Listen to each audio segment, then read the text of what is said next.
बाळा, तुला कधी कधी वाटतात ना, मी इतकं प्रेम देतो पण परत काहीच मिळत नाही.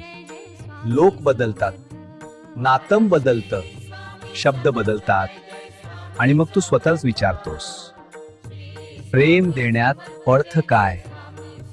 पण स्वतःसाठी जगणं सोपं आहे, पण दुसऱ्यासाठी उभं राहणं हेच खरं मोठेपण आहे.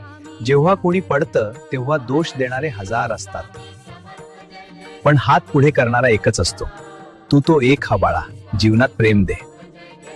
कारण प्रेम कधी कमी होत नाही, ते शांतपणे वाढत जातं. आज तू कोण डोळ्यातला अश्रू पुस, कोणाच्या मनाला आधार दे. उद्या जेव्हा तू थकशील, तेच प्रेम तुझ्या आयुष्यात प्रकाश बनून परत येईल. लक्षात ठेव, आधार देणारा कधीच एकटा राहत नाही. भिऊ नकोस, मी तुझ्या